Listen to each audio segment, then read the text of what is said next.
Recently, I decided to do something pretty stupid. Why not play Terraria as a mage? But I like playing Terraria wrong. So what I did was I limited myself to only 1 mana star. That means I can only have 1 mana star, 20 mana at all times. You might be thinking, well, that's easy. I can just get some armor. That will boost my mana and then I'll have like maybe 60 mana and that's fine.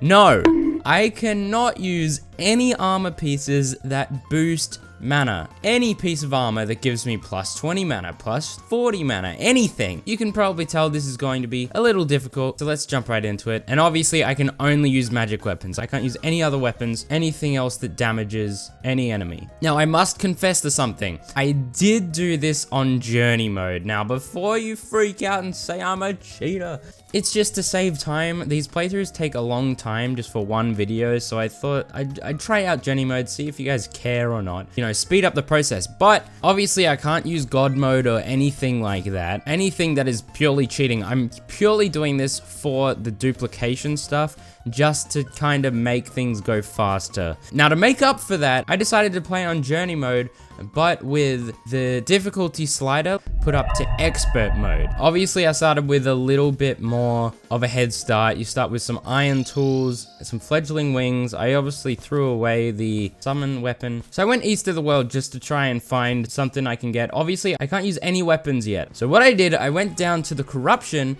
to try and get a vile thorn. Maybe if like there's an exposed shadow orb, I can get a vile thorn straight away. Turns out I was a bit lucky and there was 2 shadow orbs that were just out in the open without having to bomb them or anything. But I got a musket and a ball of hurt. Obviously the musket is guaranteed, but the ball of hurt, it's a bit of a yikes. From the corruption, I go into a cave where I can get some ores, like some iron ore, some platinum ore. I find a chest with a magic mirror in it, find a glowing mushroom biome. So I still don't have a weapon I can use. I'm still dodging mobs on expert mode now. Obviously, the wings and the grappling hook at the start made this a lot easier. It just saved a lot of pain. So then I went over to the dungeon to try and find a water bolt. That's one of the magic weapons you can get right off the bat, and if there's no water bolt, then this is gonna be harder than I first thought. So I collect all the books and there was no water bolt. The dungeon guardian murders me. So I don't really have many options here. The only options I have are wands that you can find. You can find Wand of Sparking, obviously. Then there's the staves, which is obviously possible, but kind of annoying to get. Obviously, I can't get the space gun because they changed how it works in 1.4. So yeah, the options were looking pretty scarce. I can't get anything like the demon scythe because I can't kill enemies without a weapon. But there is one weapon that was added in 1.4, the Thunder Zapper. This is found in the underground desert chests. It uses 5 mana and it does 12 damage. I'd obviously have to survive the underground desert, which is not easy. It is probably the easiest and best option for a magic weapon early on, since I'm basically guaranteed a few desert chests in this world. So thanks to journey mode, I was able to duplicate some platinum and make some platinum armor. Does this feel a little dirty? Yeah, it does, but I'm not complaining. This saved me a lot of time. Still no weapon though. All right, so I find my first desert chest and it gives me a magic conch, which is really helpful. I find a house and it has a snake charmer's flute, which is just like a summonable rope that goes upwards. I venture further down and get another magic conch. The next chest I find has an ancient chisel, whatever it's called. I find another chest and it has the Thunder Zapper in it. There it is, boys. Now the problem is it uses 5 mana, so I can only shoot 4 times before I have to recharge all my mana. So I head home with my new weapon. I realize I don't actually have a home, so I create one. And then once again, thanks to journey mode, I'm able to duplicate the desert fossil. And with the extractinator that I found, I am able to get a bunch of gems. And then I make an amber staff. So now I have 2 weapons. The amber staff uses 7 mana, 2 more mana, but it does more damage. 21 damage, while the Thunder Zapper only does 12 damage. But the problem with that is the Amber Staff consumes 7 mana. I have 20 mana. 7 times 3 is 21. Just just over. I then find a cloud in a bottle in an underground house. I use scarab bombs to explore the underground area. The merchant moves in and I'm able to buy lesser mana potions from him. To make just regular mana potions, I'm gonna need some glowing mushrooms. So I then make some mana potions, which I don't really know why I made mana potions. Let's think about it, okay? Lesser mana potion restores 50 mana. Mana potion restores 100. Why would I need to restore 100 if I only have 20? So really, all I needed was lesser mana potions. I don't know why I made normal mana potions. I eventually found some Hermes boots. So yeah, fighting enemies was kind of cringe. I just kind of avoided enemies a little bit because the amount of mana I had was so scarce. All right, so that night I decided to take on the Eye of Cthulhu. I thought I could do it, you know. This is expert mode, but the main issue here will be time. Can I beat this boss within the time that is necessary? Now, one thing that made this challenge much harder, you might be thinking I could just get a bunch of mana potions and I can spam the mana potions to regain my mana. Mana sickness is a thing. Mana sickness means every time you use a mana potion, your damage gets cut, and it goes up to about, I think it goes up to 50% less damage. So I am punished if I spam mana potions. It was a question of whether it was worth spamming them or if I should just, you know, wait for it to regain with my mana regeneration potion. So I used the Amber Staff and the Thunder Zapper. Obviously, it was more detrimental to miss an Amber Staff shot, so the Thunder Zapper was kind of more, it had more leeway, you know, and obviously I can shoot more with it. So I continued to go back and forth with the Eye. I had full platinum armor, so I could tank some shots using mana potions when I needed to. Yeah, like I'm used to master mode Eye of Cthulhu, so this wasn't too hard. But I did end up beating it, but with like no health left. Oh my gosh. Oh my gosh, that was ridiculous. How much time was left on that? It's almost daytime. But that is the Eye of Cthulhu down with only one mana star. And from here I went down to the jungle to try and find some life crystals with a Spelunker potion. Oh, frick. It looked fine. Damn it. And eventually I got to 400 health. Alright, so I kind of forgot to unpause my recording. You do miss an attempt at fighting the Eater of Worlds, but it was a failed attempt. That's how I got the Vile Thorn. But yeah, this time I decided to get some purification powder so that I could give myself more space underground. The Vile Thorn is gonna be huge. Obviously it does piercing damage. It goes right through him. So, you know, that's gonna be my bread and butter this fight. And yeah, just making sure that I stand still, gain the mana back, and just try not to get hit. Use the Vile Thorn in the right places. I have to be sparing with my Vile Thorn usage, and I have to use it in good places. But once the ball started rolling, I started doing massive damage to the Eater of Worlds. Fragments started breaking, all of them getting low. It got a little bit hectic at one point. Lots of segments, lots of things, but I wasn't too worried. I got below half health, below quarter health at one point, but it was no problem. With the Vile Thorn, easy fight. Let's go. And now I have a Worm Scarf, which will help a lot. Alright, so now with Demonite, I create some Demonite armor, and then the Goblin army arrives right after the Eater of Worlds. So I use the Vile Thorn mainly just to pierce through the goblins. At this point, I was just stocking up on lesser mana potions. Now with the Goblin army defeated, I went down into Hell and started mining some Hellstone with my new Nightmare pickaxe. Made some Molten armor and a pickaxe and a Ham axe, and that's about all I can make. No weapons or anything. And I spend the next maybe 20 minutes looking for a meteorite. I have no idea where it could have went. Eventually, I decide to check down the underground desert because I dig down a too wide mine shaft down into the underground desert. And lo and behold, it went through this tiny freaking too wide hole into the underground desert. You might be thinking what I'm thinking at this point. Meteorite. If I get a full set of meteorite armor, the meteorite armor's set bonus is the space gun uses 0 mana. That might be helpful, you know? That might be a little bit helpful on this playthrough. Also, the meteor set is one of the only magic sets that don't boost any magic. It doesn't give me any more mana stars, thank goodness. So I am able to use it. and I can completely cheese the space gun. I then went down into the caverns to try and find the goblin tinkerer. It took way too long to find him. Like, he just wasn't spawning for whatever reason. I'm not kidding, it took like 30 minutes, but eventually I found him in some random cave and I was able to get the rocket boots and the tinkerer's workshop. I then went over to the dungeon to challenge Skeletron. Now with the space gun, this fight should be a walk in the park. All I need to do is just spam the space gun, fly around with my fledgling wings and my specter boots, and you know, just dodge his homing skulls once the arms are destroyed, and yeah, walk in the park really. Finish the fight on full health, no problem at all, and then I venture down into the dungeon. Now there's nothing I really need down here. Really all I need is a shadow key, and then I can get some shadow chest weapons, which I might need. It's just they use a good amount of mana, while the space gun uses none. But eventually I was able to get the shadow key, which is all I needed, and then I went down into hell. I was able to find a flower of fire and a flame lash. I then did some fishing just to get some of the ingredients for certain potions like wrath potion and endurance potion. And now it's time to fight the wall of flesh, baby. This is the true challenge. Can I beat the wall of flesh with only meteorite armor,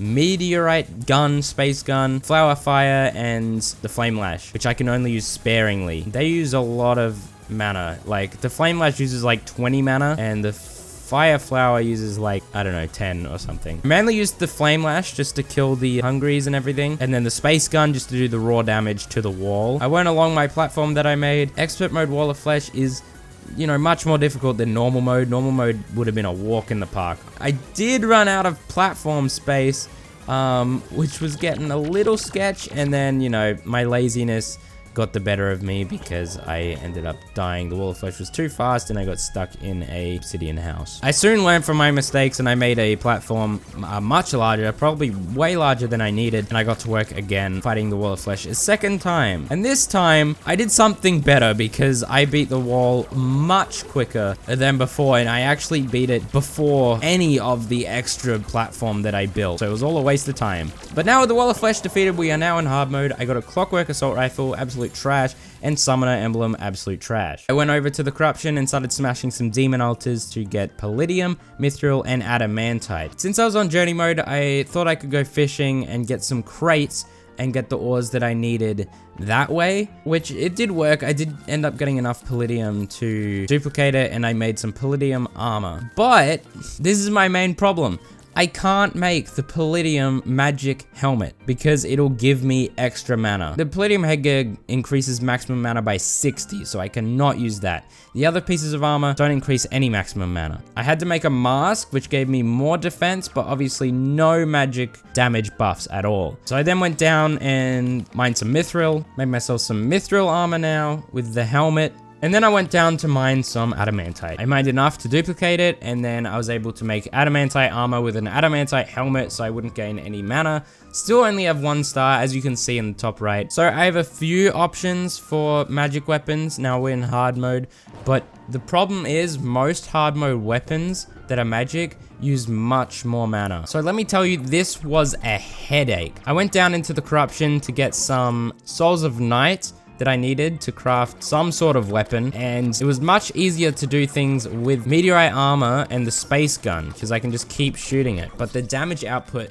was so little on expert mode. Also, the enemies tend to give me the broken armor debuff, which literally cuts my armor in half. It literally took me like 40 minutes to get the souls of night I needed, but I eventually got it. I then went up to the sky to fight the wyvern, which I could do as, you know, space gun pierces, so it was okay. Now, you might have been wondering why I picked corruption over crimson. I wanted a book of cursed flames over the book of ichor. The book of cursed flames just has more damage output, which will help me a lot against these upcoming enemies and everything. The only issue is that it uses 8 mana, and that's with the mythical reforge, which I did end up getting on the first reroll. Just saying. It was raining, so a nimbus attacked me, and it ended up dropping a nimbus rod for me.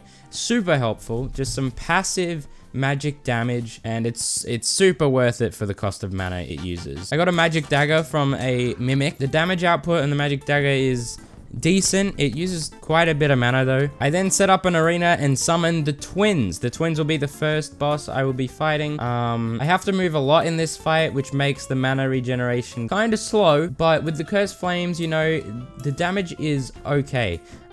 Cursed Flames bounce, so what I can do is kind of just shoot them up, and then they will bounce off the ground and maybe hit the twins a second time. And then it will inflict the debuff, and which will do lingering damage to them. Obviously, the Nimbus Rod as well does some good damage if they go into it. So I'm not taking much damage from this fight. The main issue here, the main thing I'm fighting is the time. I need to beat them in time of 4:30 a.m. I'm mainly not using mana potions because the mana sickness really detriments the amount of damage I do. So I'm really just waiting for the mana regeneration potion to regenerate my mana enough that I can shoot. I can only shoot like once every 2 seconds. So I really have to make my shots count. Eventually I kill Retinizer, and I only have Spasmatism in my way. I do some dodging of his attacks, which isn't the easiest task ever, but eventually I am able to kill him with all thanks to the Cursed Flames book. Now with the twins defeated, I can make the magical harp. Obviously that's going to help a lot against the destroyer because it pierces. As a mythical magical harp, it only uses 4 mana, but that still only means I can shoot it 5 times. And yeah, I decided to fight the destroyer next. But for this fight, I thought I would just spam mana potions. I thought, you know, the damage output would be worth it. So I just spammed the harp, constantly drinking mana potions, but also giving it a rest every now and then so that I could get the damage higher. If I didn't drink the mana potions, it'd be doing like 100 per musical note at most. And then it's obviously half that, like 50 damage if I'm drinking the mana potions consistently. So towards the end of the fight, I just kind of slow it down, and eventually with the magical harp, because it hits like so many connecting parts, huge damage, I'm able to defeat the destroyer, and that's our second mechanical boss down with only 1 mana star. So now I make a full hallowed set. Obviously I can't use the magic helmet, so I make the melee helmet, and now I can dodge attacks. And now the last mechanical boss, Skeletron Prime. He shouldn't be too hard. I set up my Nimbus rods so that every time it goes underneath the rain, it takes some good damage. I mainly use the Cursed Flames and the magical harp with the Nimbus rod doing the lingering damage. But yeah, I found the Cursed Flames was kind of doing more DPS to him just because Skeletron Prime kind of just moves spastically. It's hard to hit it with the magical harp if you're not spamming the magical harp. But now this is a hard one because Skeletron Prime has so much health, like crazy amount of health. I have to do a lot of damage to defeat it in time. The main thing I'm fighting here again is time. The mechanical bosses are on a strict timer. If it's 4:30, they will leave. But with the Cursed Flames book, I kind of destroyed all of his arms with ease because it kind of just, it goes on its own path and they hit the hands. And eventually it was just the skull left, which makes the fight quite easy. A strategy I was using is I'd go up and then make sure that Skeletron Prime is above me, and then I go down, and he would kind of tend to just go straight down, and I'd be able to shoot my Cursed Flame straight up, and it would just hit him multiple times because it bounces and, you know, it does all that. And the Nimbus Rod would hit it as well. So that was kind of my strategy to this fight. And eventually I was able to beat Skeletron Prime at 3:30 a.m. So only 1 minute remaining on the fight. But yeah, no problem. It was fine. So now is Plan Terra. So I thought about it, and I thought about all my options and the armors that I want to be able to defeat this challenge.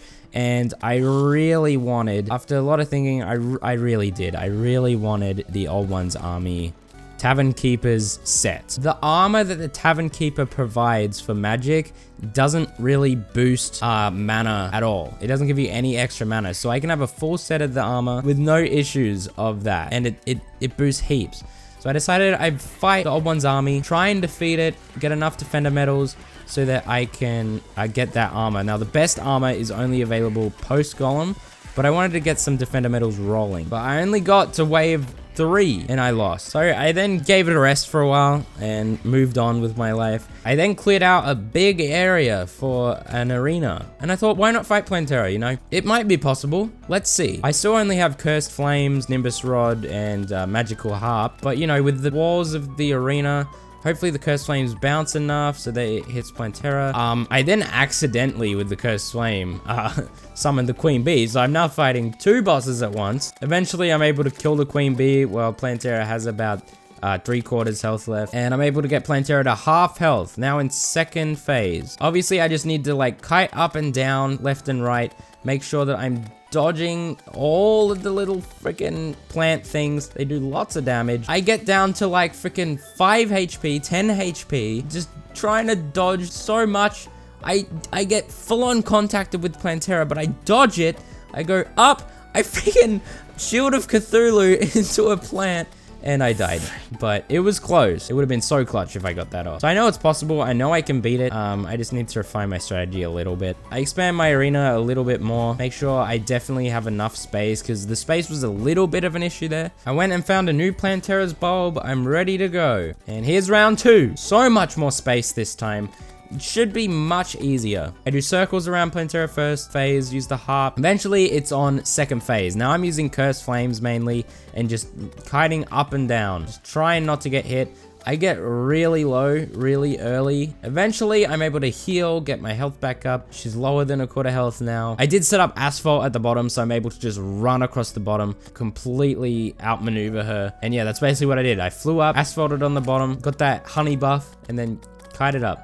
And then down. And while the fight lasted ages, it's like 10-minute fight, finally, I beat Plantera and Scream's Echo from the dungeon. And Plantera drops a Nettle Burst. It's good group control, which will actually help a lot against the Odd One's army. And for some reason, I decided I'd fight Duke Fishron here. Now, I knew fighting Golem wouldn't derive me anything better. Like, it will give me, like, I don't know, Staff of Earth, which I don't know if I can even cast. The Staff of Earth uses 18 mana, so I can only do 1, and it only does 125 damage. So the DPS on like Cursed Flames or whatever would be much stronger. So I decided I'd just fight Duke Fishron, see if I can beat him. This fight, very difficult, you know. The DPS was so low, I'd use Cursed Flames and just dodge, basically. I needed to get the Cursed Flames going, the debuff and everything, so that Duke Fishron was taking lingering damage.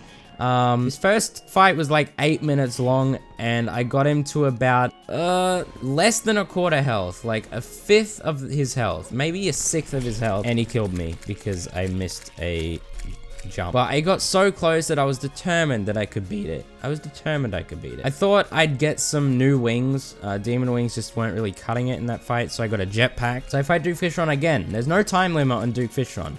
He doesn't go away at nighttime or daytime, you know, he sticks around, so it's just a matter of not dying. I'm pretty good at dodging Duke Fishron, but a really long fight, it's difficult, especially once he gets to second phase and third phase. Once again, I get him to about 1/4 health, and he ends up killing me. So I went down into the new post-Plantera dungeon to try and get something like an Inferno Fork. So after exploring the post-Plantera dungeon for a little bit, it took me about 2 minutes to find an Inferno Fork. The first Diabolist I killed dropped it. It was quite insane. Now the Inferno Fork uses 18 mana. I reforged it to Mythical so that it used 16 mana. That's still a lot. It's using my whole star basically in one attack, but it does lingering damage, and it does 89 lingering damage, and it sets enemies on fire, so very helpful.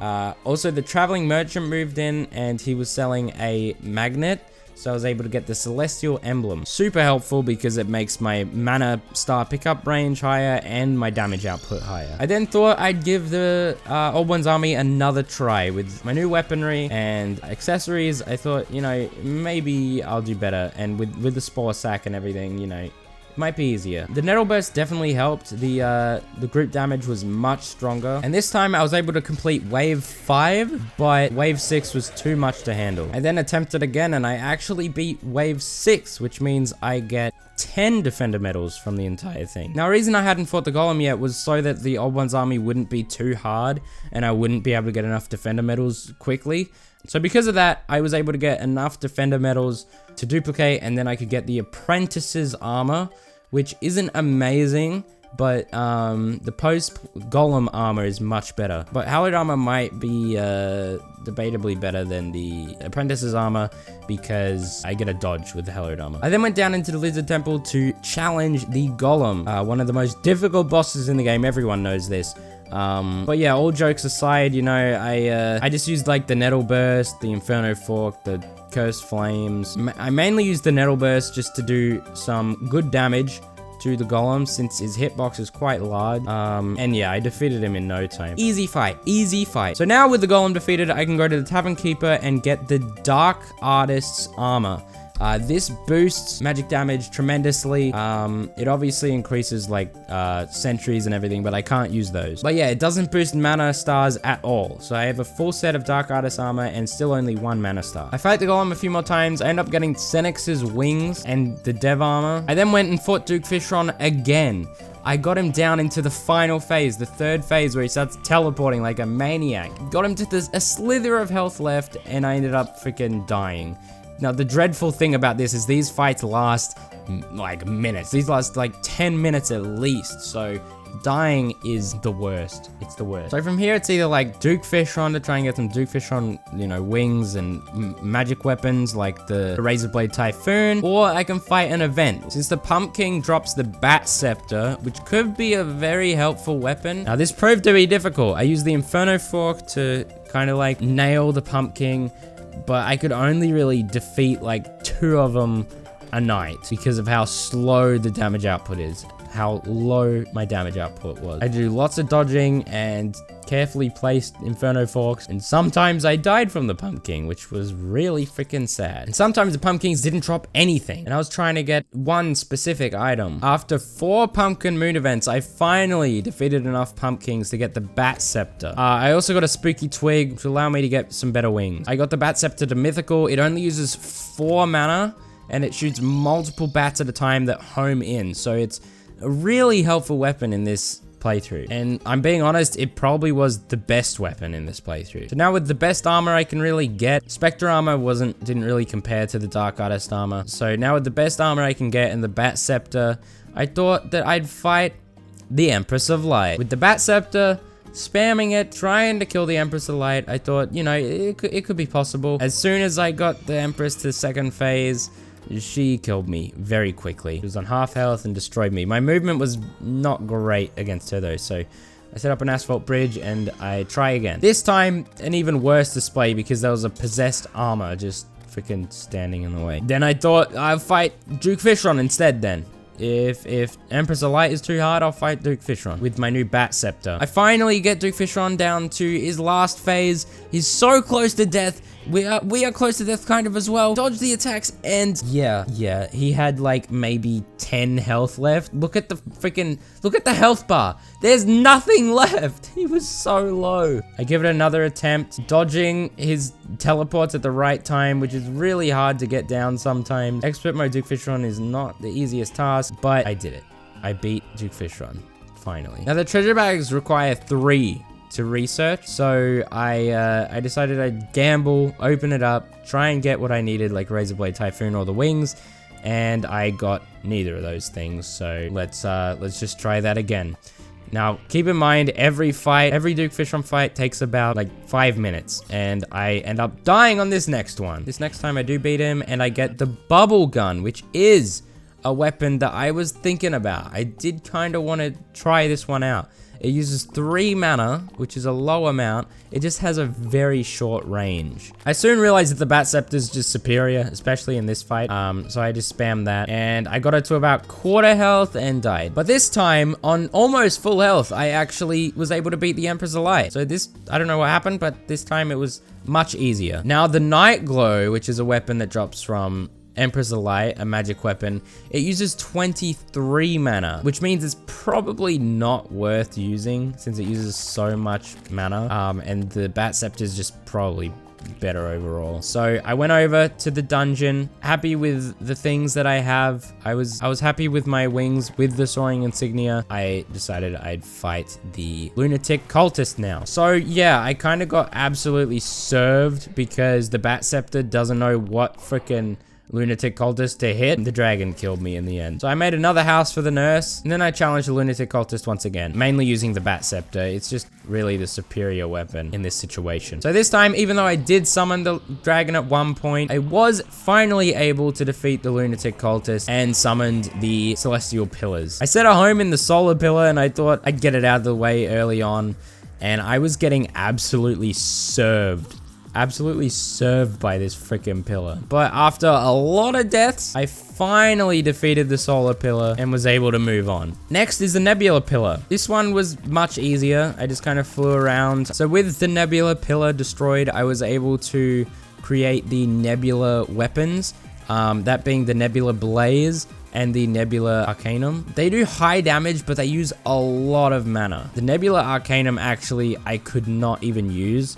It uses 22 mana, so that was off the table. But the nebula blaze uses 8 mana and it does 254 magic damage. So that's pretty huge damage. The main issue is it can only shoot twice. So next was vortex pillar. This one wasn't too much of an issue with my nebula blaze and bat scepter. I only died a couple times and the vortex pillar is now done. Next is Stardust Pillar, which I also died a few times, but it was no real issue. So now Impending Doom approaches. I craft some super healing potions. So my two weapons are Bat Scepter and Nebula Blaze. So my first attempt doesn't go very well. I die very quickly into it. I barely did any damage. What's good is this is journey mode. So I was able to duplicate the celestial sigils and I was able to make 20 of them so I can just keep spawning the moonlord. Saves me so much time. Mainly using the bat scepter, sometimes the nebula blaze just to get that extra damage, that high damage count. Hitting the top eye whenever it was open, you know, standard moonlord stuff. And yeah, just kind of kiting around the world, going left and right, up and down when needs be. And yeah, I got the moonlord to about half health, hadn't destroyed any of the eyes, and then I kind of just got rolled when I was trying to nurse heal. So we try again. That fight was about 10 minutes long, but we move. These fights, if you haven't noticed, it takes a while. The damage output is very low, so these fights last a long time. This next time, I damage him the tiniest bit, and he death lasers me to oblivion. Let's try that again. At some point, I realized maybe I should just freaking spam mana potions, you know? I can just keep attacking and hurt him a good amount. Obviously less because of the mana sickness, but it works out, kinda, I don't know. And then I died like barely into the fight. I try again and I get rolled once again, very early into the fight. I try again and get absolutely smoked once again. This was a lot of trial and error. Eventually, I get to this attempt, which, you know, I'm actually past the very start of the fight at this point. It's looking a bit better. So, literally just using the Bat Scepter at this point. Eventually, after like 10 minutes of this fight, I finally destroy all 3 of his eyes. And I am now attacking the core. This means all I need to do is strafe, like, keep far away, left and right, and just pray that my Bat Scepter is hitting the core.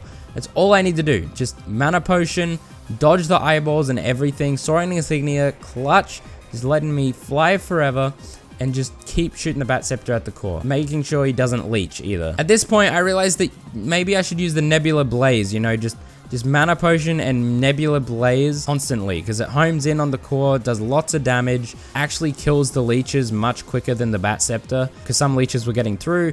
I just spammed mana potions, lesser mana potions. Eventually, moonlord's super low, just spamming nebula blaze constantly and flying away from all the attacks the moonlord is serving me, and finally the moonlord has fallen. And that means we are the victors of Terraria as a mage, but with only 1 mana star. On expert mode too. And the moonlord dropped the Lunar Flare, a weapon that we can actually use on this 1-star playthrough. You can shoot it about like 3 times. I let the credits roll till the end, and that's it. Thank you for watching. This was a bit of a challenge, and honestly, it was excruciating, but hopefully you enjoyed it. Subscribe if you want to see me play Terraria wrong again.